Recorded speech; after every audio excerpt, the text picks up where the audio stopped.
مشاهدينا أهلا بكم إلى هذا اللقاء الخاص والذي نستضيف فيه السيد أليستر كارنز وزير القوات المسلحة البريطانية.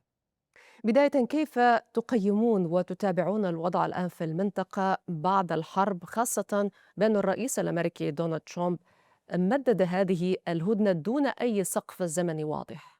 I think first of all, it's worth thanking the leadership here for what an amazing job they've done, not just protecting the region, but protecting the country, the citizens, and really importantly for me is the 200,000 Brits that live here across the UAE. It's been a remarkable job. I spent 24 years in the military, so I know good military capability when I see it, and it's been absolutely a fantastic effort.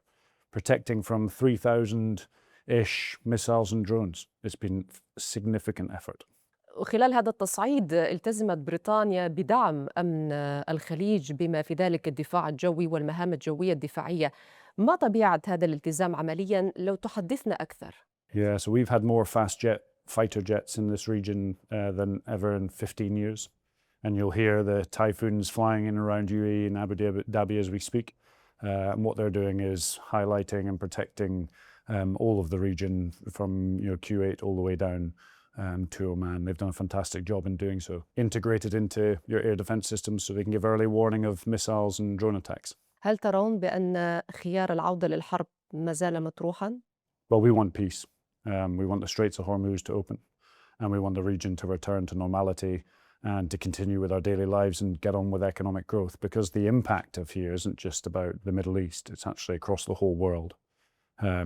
This is a huge economic zone, huge amounts of ammonia, CO2, oil and gas come from this region, as you well know, and that will impact the world if it's not brought to a peaceful resolution. ماذا لو فشلت الدبلوماسية؟ Well, diplomacy, we fight and talk in diplomacy. We're in a peace negotiation at the moment. The US is pushing hard on that, and we welcome it, and we want to come to a peaceful resolution. هل تعتقدون بأن إيران ما زالت تشكل تهديداً للمنطقة وللعالم؟ So the reality is the Iranian people have been hijacked by the IRGC. We've seen that. We saw a reckless response from Iran, striking 10 different countries with thousands of ballistic missiles and drones. That's not how a normal nation acts in any way, shape or form. And indeed, it's going to affect the whole world. So a peaceful resolution is where we need to get to. We need to get back to normality and allow everything to settle down. في ظل غياب أي جولة محادثات جديدة حتى الآن، برأيكم كيف يمكن أن تنتهي هذه الحرب؟ Well, this is a negotiation. We're in the midst of it now. Even if people aren't talking, there is a continual standoff and a move towards peace. What I can say is, from a UK perspective, we'll continue to commit to the Middle East, our allies and partners, to ensure that we protect the peace and in a defensive position. If there's a return to hostilities, we'll be here to protect both our people and our allies and partners across the region. هل تعتقدون بأن اتفاقاً بشروط أمريكية هو الخيار والطريق الأنسب لإنهاء هذه الحرب؟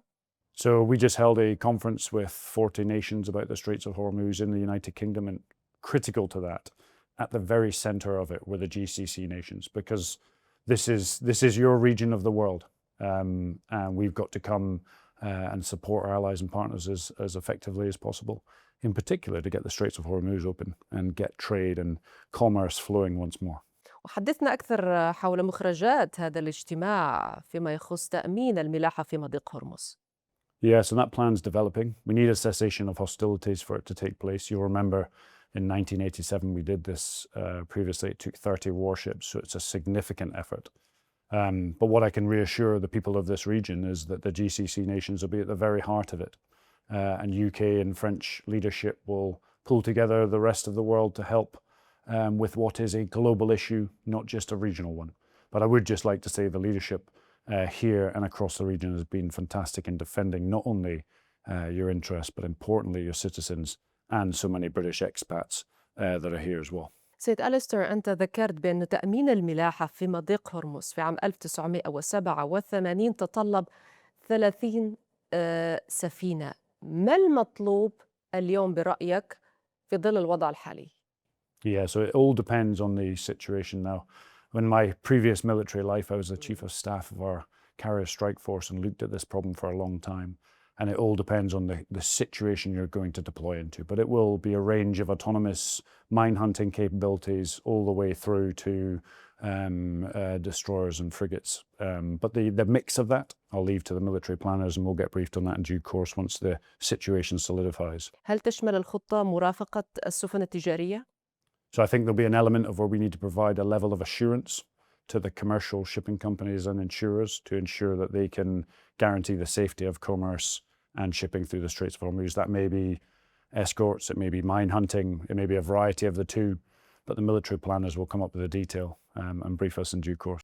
ولكن لا تعتبرون بأن وضع كل هذه الخطط جاء متأخرا؟ كل هذه الخطط معنية بالتنفيذ بعد انتهاء الحرب. Well, it needs to take place. It's such a difficult geographical problem set. And as you well know, the Iranians have been planning for blocking the Straits of Hormuz for a long time. It's complex subsurface mines, ranging through from fast attack aircraft to drones and ballistic missiles.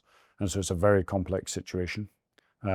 It's far more effective to do that with a cessation of violence, but there'll still need to be a level of assurance to the shipping companies. And that's what we're aiming to deliver through that planning conference. وهل يمكن تنفيذ خطة كهذه دون تنسيق مع واشنطن؟ So the European countries came together. There were 42 nations we had there, led by the Brits and the French. And that will be a collaborative effort to provide a solution for all. Because we recognize that everybody in this region has a stake in the Straits of Hormuz. What we've got to do is ensure that it's protected so shipping can flow freely. برأيكم هل ما زالت إيران تستطيع استخدام مضيق هرمز كورقة ضغط أم أنه إيران فقدت هذه الورقة اليوم؟ Well, I think they are using it as leverage. And I think, the rest of the world can feel that. But I'm absolutely confident in the US's ability to bring forward a peaceful resolution to the conflict. And come to a negotiated settlement that's not just about Iran and the US, but in particular about the GCC nations here in the Middle East, who have a huge say across the whole area. لماذا لم تنخرط بريطانيا ودول أوروبية أخرى أي الناتو في هذه الحرب، خاصة بأن الرئيس الأمريكي دونالد ترامب طلب دعم من الناتو؟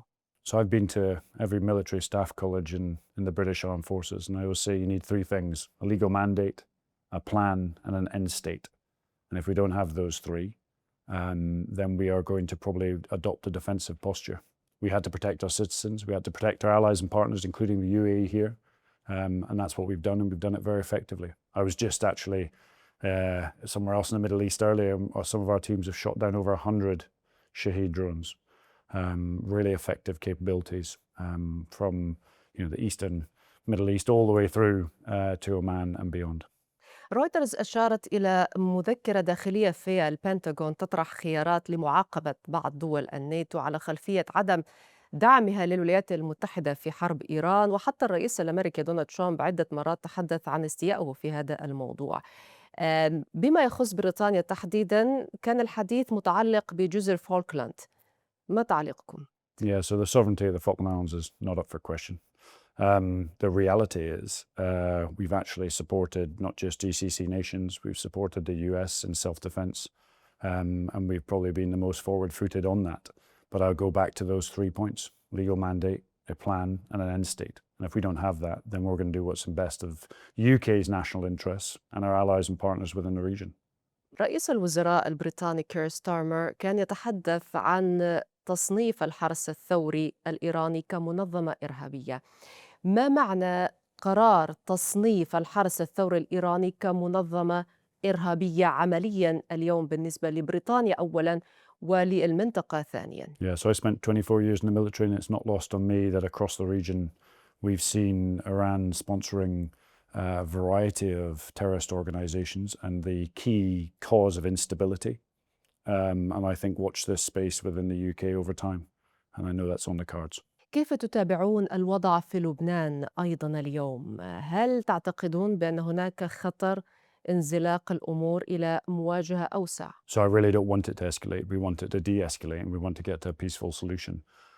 That's best for all, including both the people in Lebanon and the Israelis, and we want to deheat that situation and return to normality. ماذا يمكن أن تفعل بريطانيا لدعم الاستقرار اليوم في لبنان؟ Yeah, so we always play that mediator and that negotiation role to try and lower tensions and build bridges between groups that in some cases don't have common ground, much the same as the GCC does within this area. So we'll continue to push for peace and a negotiated settlement to that conflict, as we're trying to support a negotiated settlement here, but also ensure that the Straits of Hormuz and the GCC nations can go back to their daily lives and get on with daily business. لو تحدثنا أكثر عن استراتيجية بريطانيا اليوم في الشرق الأوسط وعلى المدى القريب. Well, just coming up on the 6th of May, we have the renewal of, I think, of the 55-year Treaty of Friendship with the UAE. We have huge history here in the Middle East. We have a huge amount of allies, a huge amount of partners, a huge amount of shared interests. And the UK will be a major player in the Middle East long into the future. Also, what's been absolutely amazing to me, just traveling around the UAE and the Middle East over the last couple of days, is just the speed of technological and innovative change.